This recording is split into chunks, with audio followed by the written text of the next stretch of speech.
They say temptation is loud and reckless. But they're wrong. Sometimes, it walks in gently, no red flags. No warning signs. Just a familiar knock. At a door you thought was locked. It doesn't come with fireworks or forbidden glances across crowded rooms. It comes with comfort. With someone who knows how you take your coffee. With someone who remembers your birthday when your own husband forgets. It comes, softly. And that's what scares me the most. Because I didn't see it coming. I didn't plan it. I didn't fantasize about it. But it still happened. And now? Now I can't unsee the way he looked at me that night. I can't unfeel it. I wish I could tell you the story is clean. That it's black and white. But it's not. It's messy. It's complicated. It's human. This isn't just a story about infidelity. It's about the spaces between people. It's about silence in a marriage. It's about what happens when you feel like a ghost in your own home, when your body is there. But your heart? Your heart hasn't been touched in years. I was just trying to feel alive again. Not fall. Not fail. Not betray. Just breathe. You see, when you go so long without being seen, the first person who really looks at you, who really sees you, feels like salvation. Even when it's someone who should have been off limits from the start. Even when it's your stepson. I know how that sounds. I know what you're thinking. But before you turn away, before you judge me, I want you to hear everything. Because no one wakes up and says, today, I'm going to cross the line. No one sets out to break hearts or rules. Sometimes it starts with loneliness. With a dessert shared over laughter. With a spoon offered across the counter. With one moment that should have meant nothing. But meant everything. And even now, almost a year later, I still replay that night in my head. The way the air shifted. The pause between our words. The way he looked at me. Not like a child. Not like a friend. But like a man, wondering if I felt it too. And I did. God help me, I did. So, if you've ever found yourself walking a line you swore you'd never touch. If you've ever craved to be seen more than you feared being judged. If you've ever stood in the quiet between right and wrong, then maybe you'll understand me. And if you don't, that's okay too. This is my story. Raw, real, unfiltered. And I'm ready to tell it all. So stay with me. Because what happened next changed everything. Subscribe to Heartfelt Tales Unfold, where secrets don't hide, they whisper. And some truths? They're too haunting to stay buried. I'm 42. And for the past 7 years, I've been married to a man who barely looks at me anymore. We don't fight. We don't laugh. We just coexist. He comes home late. Always busy. Always tired. The first thing he reaches for is his phone, not my hand. I've stopped waiting up. Stopped asking how his day went. Stopped hoping he'd notice when I changed the sheets or changed myself. He didn't even notice when I cut my hair 10 inches. Didn't flinch. Didn't blink. I could be anyone. I could be no one. And some nights, I think that's exactly what I've become. Our house is beautiful. Big. Modern. Clean. Everything in its place, except us. We filled every room with furniture, but there's no warmth. No mess. No life. Just cold marble counters and carefully framed photos of a love that once had color. Now faded to gray. Then came David. My husband's son from a previous marriage. 22. He moved in for a few months, said he needed to save money, focus on school. I didn't mind. He was polite.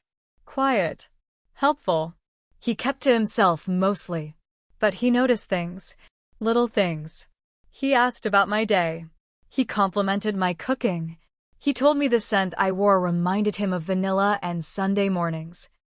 My husband hadn't said a word about my perfume in years. Hadn't looked up from his screen long enough to even register it. But David looked. And it wasn't in a way that crossed lines, not at first.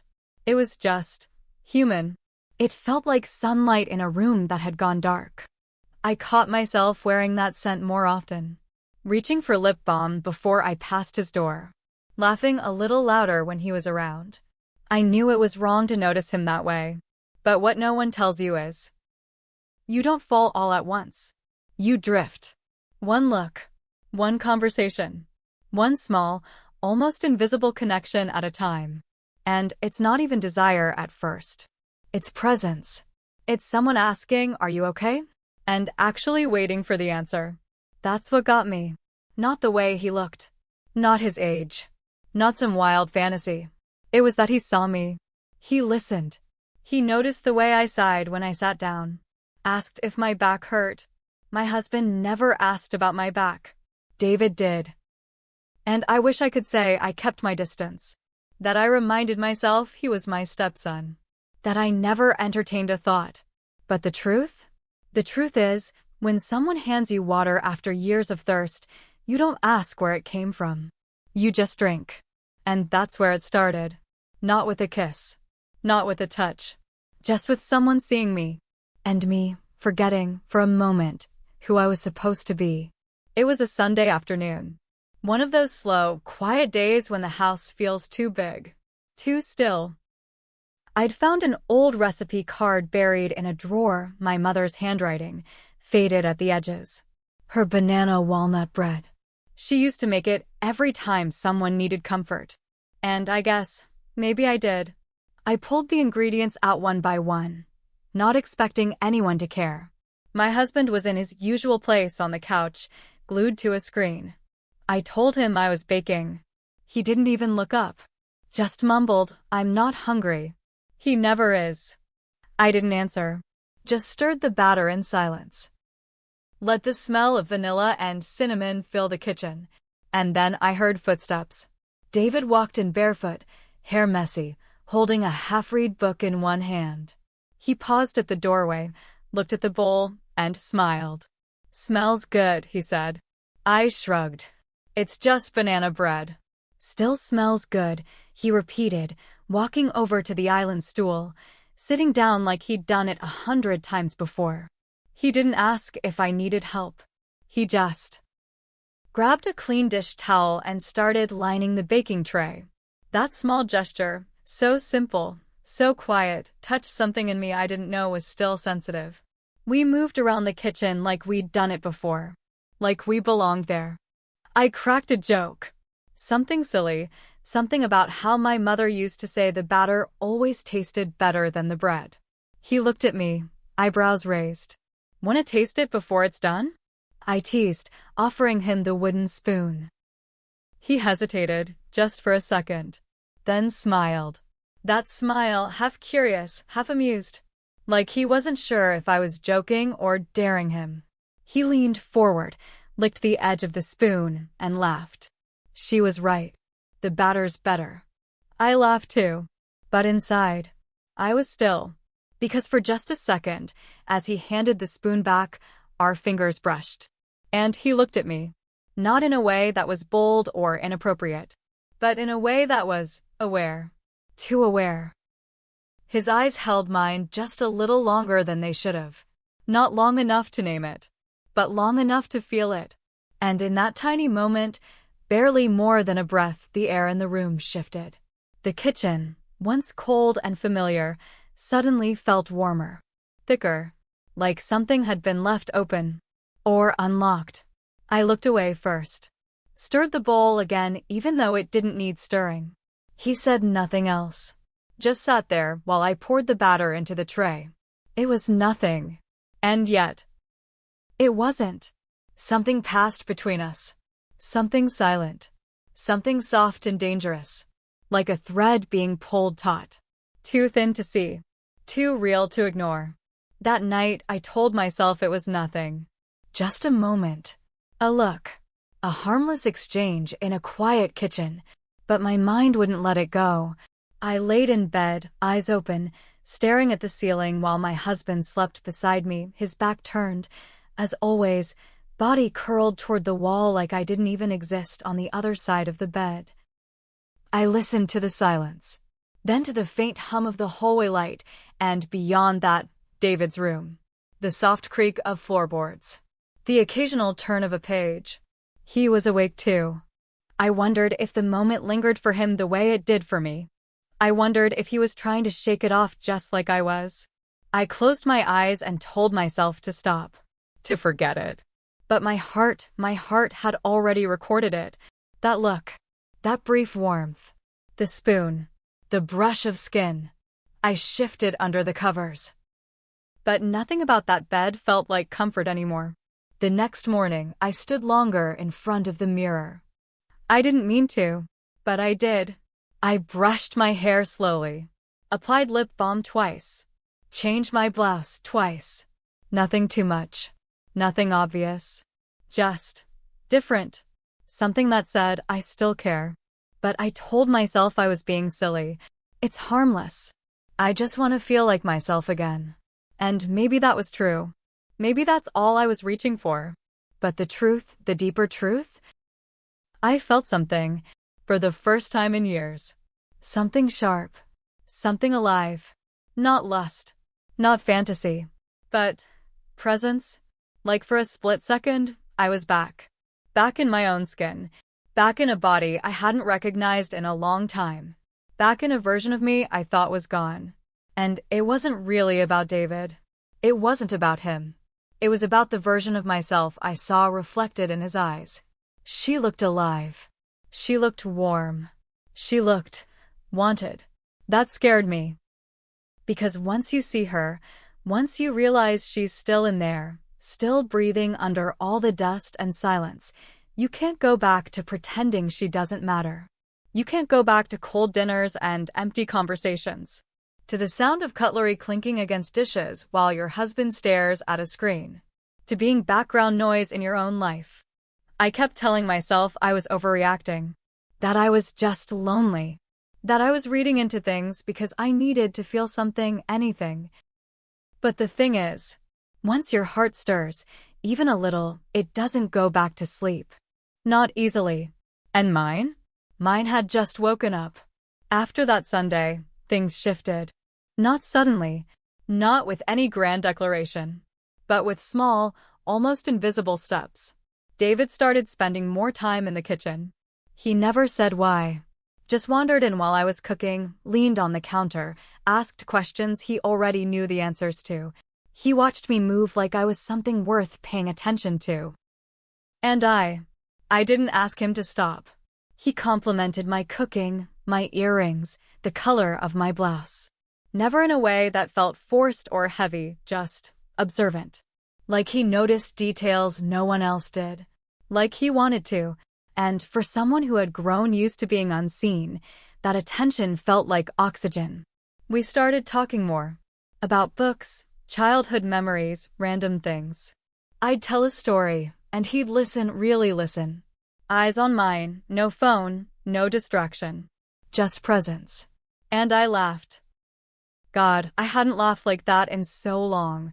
Not the polite chuckle I gave my husband out of habit, but deep, real laughter that surprised even me. One evening, I was rinsing dishes, sleeves rolled up, water warm against my skin. David stood beside me, drying the plates. We moved in rhythm, passing dishes, wiping, stacking. Then our hands brushed. It wasn't intentional. But neither of us pulled away. We just stood there for a moment, fingertips resting lightly. Not enough to be called a touch. But far too much to call an accident. I looked at him. He looked at me. And in that split second, the room felt charged. Like the space between us was humming. But I didn't move. And neither did he. We just kept drying dishes like nothing had happened. But everything had. A few days later, I baked the banana bread again. Same recipe. Same bowl. Same scent filling the air. I told myself it was just a craving. That I wanted to feel close to my mother. But deep down I knew. I wanted to see if he'd remember. He walked in like he always did, soft smile, hands in his pockets. I looked up from the bowl and said it again, without thinking, "Wanna taste it?" He paused, then stepped closer. Closer than last time. I held the spoon toward him, but this time, I fed it to him myself. His lips brushed the edge. His eyes didn't leave mine. It was nothing. And it was everything. My hand trembled slightly. I hoped he didn't notice. But he did. I could see it in the way he swallowed, slow, deliberate. And then the front door opened. Footsteps. My husband. David stepped back quickly, wiped his mouth, went to the sink. I stood frozen, the spoon still in my hand. My husband walked in, briefcase in one hand, loosened tie around his neck. He looked at us, looked at the dessert, said nothing, but something in his eyes shifted. It wasn't suspicion. Not exactly. It was more like recognition. Like something in him finally noticed something that had always been there, quiet, waiting. He kissed my cheek out of habit, muttered something about being tired, and walked past us like we were furniture. But that moment, that breath of silence between his glance and his turning away, that was the last night anything between David and me could be called innocent. The night it happened, the sky broke open. Rain like needles against the windows. Wind howling through the cracks in the house like it was trying to warn me.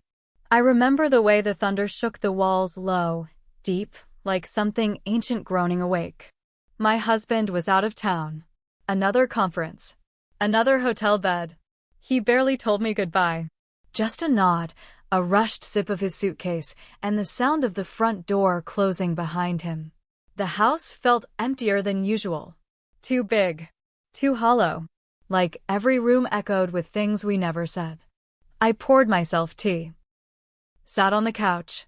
Tried to focus on a book I'd read before. The words didn't stick.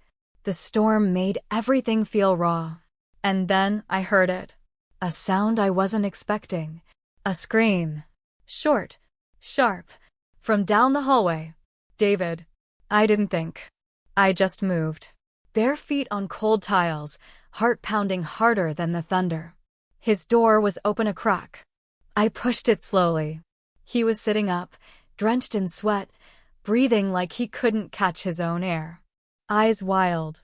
Hands gripping the sheets. David? I whispered. He didn't answer. Just looked at me like he didn't know where he was. Or who he was. Like whatever he saw in that dream still had its hands on his throat. I crossed the room, sat on the edge of his bed, touched his arm. He flinched, then grabbed me. Not hard, not rough, just desperate, like I was the only real thing in the room. I wrapped my arms around him, held him the way I used to hold my son when he was little and afraid. But David wasn't a boy. He was a man. And this moment wasn't safe. He buried his face in my neck. His breath was warm, shaky. His fingers gripped the back of my robe. And I didn't pull away. I should have. God, I should have. But I didn't. I told myself it was just comfort. Just a moment. But the moment stretched. And then my robe slipped. Only slightly. Barely noticeable. But his fingers lingered. Not by accident. Not out of confusion. They stayed. He pulled back, just enough to look at me. His eyes searched mine. He wasn't crying anymore. He was just looking, seeing me. And I kissed him. He didn't lean in. I did. My mouth met his like it had been waiting. Like it knew. It only lasted seconds. But it shattered everything. We pulled back fast. Like the air burned. Breathless. Eyes wide. Hands trembling. He whispered my name. Barely audible. And I couldn't speak. The shame hit fast. Like a wave. Hot. Ugly.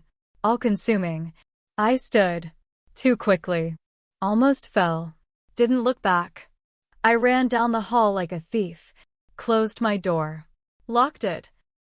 Pressed my back against the wood like I was trying to hold something in. Or keep something out. And then I looked in the mirror. And I saw her. The woman I swore I'd never become. The woman who crossed the line. Her lips were still parted. Her eyes wide with disbelief. And all I could think was, who the hell am I now? Because I didn't recognize her. Not at all. The next morning, the house was quieter than usual. Not just quiet, but tense. Like even the walls didn't know what to say. I made coffee with shaking hands, stared too long at the steam rising from the pot, hoping it would clear something in me. It didn't.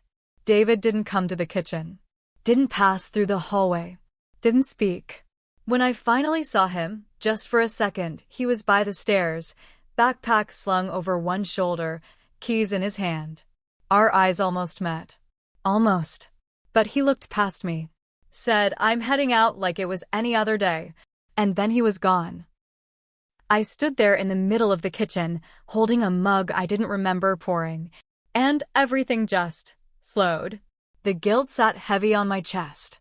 Not because of what we did, but because of what we both now carried. Silently. Alone. My husband came home that evening, suitcase by the door, the smell of stale airplane air clinging to his jacket. He hugged me like he always did, one arm, brief, distracted. Asked if dinner was ready before even removing his shoes. I nodded, said almost. But my mind was elsewhere, still in that room, still tasting the moment I never should have let happen. I burned the rice, forgot the salt, spilled the wine. He didn't notice. Or maybe he did. But he didn't say a word. Just sat in his chair, scrolled through his phone, ate what he could, left the rest. And somehow, that silence hurt more than any fight ever could. David stayed in the house for another 2 weeks. We barely crossed paths. When we did, it was brief, polite, distant. He didn't come to the kitchen as often, didn't sit by the counter, didn't offer to help. And I didn't bake. Not once. I avoided mirrors, avoided my own thoughts. But guilt has a way of finding you, in the clink of a fork, in the creak of a door, in the middle of the night when you're staring at the ceiling. And he's just down the hallway. Then one morning, he told us he was moving out. Said he needed space. Said the commute to campus was getting too hard. Said he wanted to focus more on school. My husband just shrugged. Didn't even look up from his laptop. Boys need to grow up, he said, like it was nothing. Like David hadn't been living under our roof, eating at our table, sharing the air that now felt too tight to breathe. But I knew the truth. Something had broken. And it wasn't just between me and David. It was the final thread of illusion, the lie I'd been clinging to for years. I didn't lose my marriage that night. I lost the illusion that I was still in it. That it could be revived. That he saw me, needed me, loved me. The truth was, that version of us had died long before the kiss. The only difference now? I could finally see the ashes. I started journaling 2 nights after David left. I didn't plan to. I just needed somewhere to put the weight. Someplace private. Someplace that wouldn't look back at me with judgment. At first, I wrote about the weather. About what I cooked. About errands. But the pages didn't care for small talk. And neither did I. Eventually, the pen started writing what I'd been afraid to say aloud. Was it emotional starvation? Or emotional weakness? Had I spent so long being untouched that I mistook kindness for desire? Did I fall for David because he saw me? Or because I stopped seeing myself? And the harder question, would I have done the same if it had been someone else? If it weren't David? If it were a stranger, a coworker, an old flame? Would I have still felt that pull? Or was it something about him specifically? The timing? The nearness? The quiet way he made space for me in a world that had stopped making any? Sometimes, I think I was pushed. Not by David, but by the silence. By the nights spent lying next to a man who hadn't touched me in months. By the years of dinners eaten in silence. Of birthdays forgotten. Of tears wiped alone in a bathroom while the world kept turning. But other times, I know better. I know no one forced me. No one dragged me into that moment. I walked there, on my own 2 feet, eyes wide open. And still, I'm not sure where the line was. If it was crossed. Or if, by the time we stood in that room, the line had already vanished. Maybe it faded a long time ago when I stopped feeling seen. When my marriage became a calendar of silence. When I began measuring my worth by how invisible I could become without anyone noticing. I haven't told a soul. Not a friend. Not a therapist. Not even the page, not really. I still write in riddles. Still keep the truth behind metaphors. Because saying it plainly feels too final.